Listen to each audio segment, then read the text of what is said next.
തമിഴ്നാട്ടിൽ നിന്ന് സാധനങ്ങളുമായി വരുന്ന മലയാളി ലോറി ഉടമകളെ കൊള്ളയടിക്കുകയാണ് തമിഴ്നാട് മോട്ടോർ വാഹന വകുപ്പ്.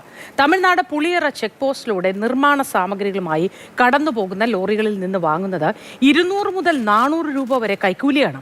ഒരു രാത്രി ഇവിടുത്തെ ഉദ്യോഗസ്ഥർ കീശയിലാക്കുന്നത് എത്ര രൂപയാണെന്നറിയാമോ? ശരാശരി 2.5 ലക്ഷം മുതൽ 3 ലക്ഷം രൂപ വരെ. സംസ്ഥാനങ്ങളിൽ ചെക്ക് പോസ്റ്റുകൾ കേന്ദ്രം നിർത്തലാക്കിയിട്ടും കൈക്കൂലി വാങ്ങാൻ ഇപ്പോഴും അവ അനധികൃതമായി പ്രവർത്തിപ്പിക്കുന്നു. തമിഴ്നാട് മോട്ടോർ വാഹന വകുപ്പ് ഉദ്യോഗസ്ഥരുടെ കൈക്കൂലി മാതൃഭൂമി ന്യൂസ് ഒള്ളി ക്യാമറ ഓപ്പറേഷനിൽ കുടുക്കിയിരിക്കുകയാണ്. കണ്ടുനോക്കൂ. സംസ്ഥാനങ്ങളിൽ അതിർത്തി ചെക്ക് പോസ്റ്റുകൾ നിർത്തലാക്കിയതാണ്.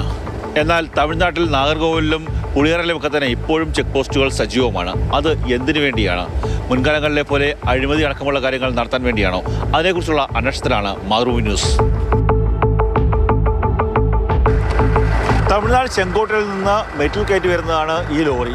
ഈ ലോറി കയറിയാണ് നമ്മൾ അതിർത്തി ചെക്ക് പോസ്റ്റ് കടക്കാൻ പോകുന്നത്.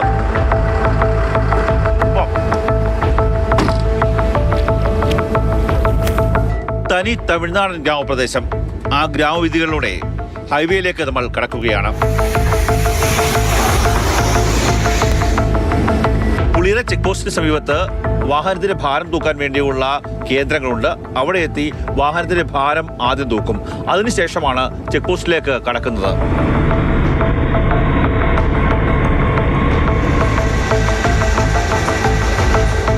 ഭാരം രേഖപ്പെടുത്തിയ സർട്ടിഫിക്കറ്റ് RTO ചെക്ക് പോസ്റ്റിൽ നൽകണം. പക്ഷേ സർട്ടിഫിക്കറ്റ് മാത്രം പോരാ, 200 രൂപയിൽ കുറയാത്ത ഒരു നോട്ടും അതിന്റെ ഒപ്പം വെക്കണം. പണം എത്ര കൂടിയാലും കുഴപ്പമില്ല, 200-ൽ താഴരുത്. വേബ്രിഡ്ജിൽ നിന്ന് ലഭിച്ച ബില്ലും 200 രൂപയായിട്ടാണ് പോകുന്നത്.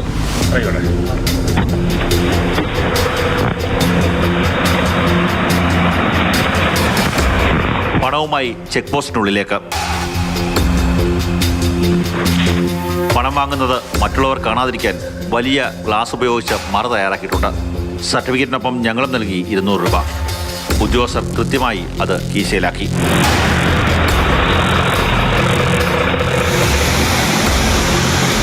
ആദ്യം RTO ചെക്ക് പോസ്റ്റിലെത്തിയപ്പോൾ 200 രൂപയാണ് കൈക്കൂലിയായി വാങ്ങിയത്. വീണ്ടും ഒരു തവണ കൂടി അതുവഴി യാത്ര ചെയ്യുകയാണ്.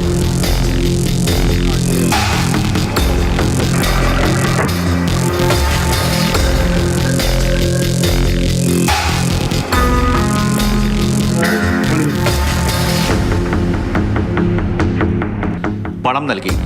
മുമ്പത്തേതിന് സമാനമായ സ്ഥിതി. പുളിയറയിലെ RTO ചെക്ക് പോസ്റ്റിൽ നൽകേണ്ടി വന്നത് 200 രൂപ. ബില്ലുമില്ല, യാതൊരുവിധ രേഖകളുമില്ല.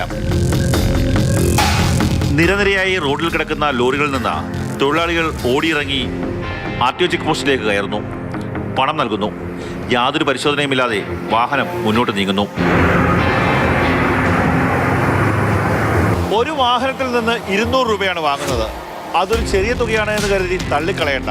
കണക്ക് വളരെ വലുതാണ്. ഒരു ദിവസം രാത്രി ശരാശരി 1200 ലോറികൾ ചെക്ക് പോസ്റ്റ് വഴി കടന്നു പോകുന്നു എന്നാണ് കണക്ക്.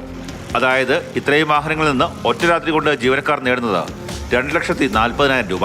ഇനി വാഹനങ്ങളുടെ എണ്ണം 1000 ആയാൽ കൈക്കൂലി 2 ലക്ഷം. ഇനി ലോറികളുടെ എണ്ണം 500 ചുരുങ്ങിയാലും കൈക്കൂലി 1 ലക്ഷം കയ്യിലിരിക്കും. ചുരുക്കി പറഞ്ഞാൽ ഒറ്റ രാത്രി കൊണ്ട് ഉദ്യോഗസ്ഥർ ലക്ഷപ്രഭുക്കളാകുന്നു. ചെക്ക് പോസ്റ്റുകൾ കേന്ദ്രം നിർത്തലാക്കിയതാണ്. എന്നിട്ടും കൈക്കൂലിക്ക് വേണ്ടിയാണ് ഇവർ ചെക്ക് പോസ്റ്റ് തുറന്നു വച്ചിരിക്കുന്നത്. തമിഴ്നാട്ടിലെ എല്ലാത്തരം അഴിമതികളും ഇല്ലാതാക്കുമെന്നാണ് പുതിയ മുഖ്യമന്ത്രി വിജയയുടെ പ്രഖ്യാപനം. അങ്ങയുടെ കണ്ണുകൾ, അങ്ങയുടെ സർക്കാരിന്റെ കണ്ണുകൾ ഈ അതിർത്തി ചെക്ക് പോസ്റ്റുകളിലേക്ക് കൂടി നീളണം. വർഷം തോറും കോടിക്കണക്കിന് രൂപയുടെ അഴിമതിയാണ് ഈ ചെക്ക് പോസ്റ്റുകളിൽ നടക്കുന്നത്. ആര്യങ്കാവിൽ നിന്ന് ക്യാമറമാൻ ഷാനോസ് പരീതിനൊപ്പം കണ്ണൻ നായർ, മാതൃഭൂമി ന്യൂസ്.